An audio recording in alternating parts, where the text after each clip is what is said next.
Inclusion, diversity, equity, accessibility. I'm grateful for the way that everyone in the Greylock family is helping us to become a much more inclusive organization. I'm amazed by the way that all of our people are opening themselves up, whether it's learning a new language, engaging in the cultural competency training, or just building a relationship with someone that might have a different background or a different culture. It's great to see all this work taking place. To me, there's really two reasons why this work is so very important. Number one, it helps us meet our vision, which is to enable our community to thrive. Our community keeps changing and evolving and growing. It's a much different place than it was when I was growing up. It's much more diverse. It's really exciting to see that diversity. And we need to keep growing and evolving and changing too so that we can meet that vision. And secondly, it just makes really good business sense. You know, we have a lot of people, immigrants who are moving here. It's wonderful to see that. It's great to see communities of color growing, whether it's Hispanic or African American. And we need to be sure that we are responding to all of those needs and that we know how to deliver great service regardless of what someone's background is. For us to stay relevant, we have to make sure that everyone, every employee, every customer feels welcomed and supported, regardless of their color, their faith, their religion, their gender identity.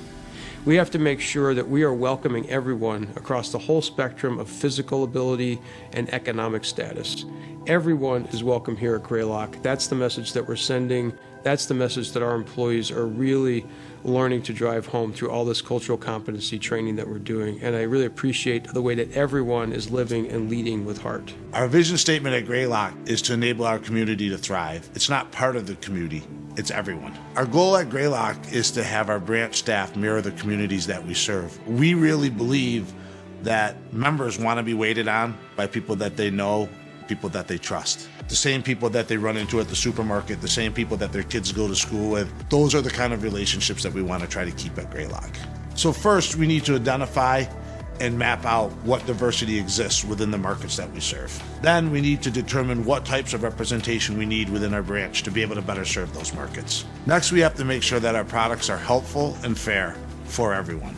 We have to make sure that our application opportunities are welcoming and inviting for everyone. We have to make sure that our community outreach is effective and targeted towards everyone. Our ultimate goal is to have a branch network that's inclusive and represents the communities that we serve. I want to talk about how important cultural competency and equity and inclusion is for my teams at Greylock. And when I think about how we approach that, many people make choices in their life. But in many other cases, they're not making choices. They were born a certain way. They were born of a certain race, a religion. They were born in a certain socioeconomic category. Or they were born in a way that they might love somebody different than who we choose to love. And with that is a difference right there. It's a difference that we should appreciate and value. And sometimes it's hard to do that because we're all coming into this with our own upbringing, our own value system, and our own belief system. And when I think about Greylock moving ahead, we need to be able to honor our own value systems, but then be able to appreciate others' beliefs and values and how they see the world. So I think that this training today is incredibly important to help us make sure that we are building an inclusive environment for our teams to interact, where we can value their differences, and then we can better serve our members that are coming from all different walks of life. So when I think about equity inclusion and why the work matters, it's more than just the work. It's not the work. It's just the right thing to do. It's about treating people with respect.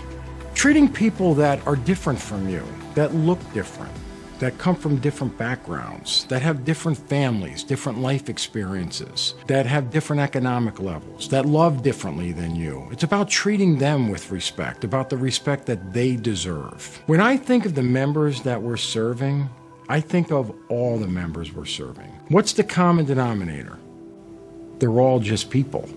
We're in the people business. People are the business. It's only good business and only the right thing for us to do. It's our job to treat them all with respect.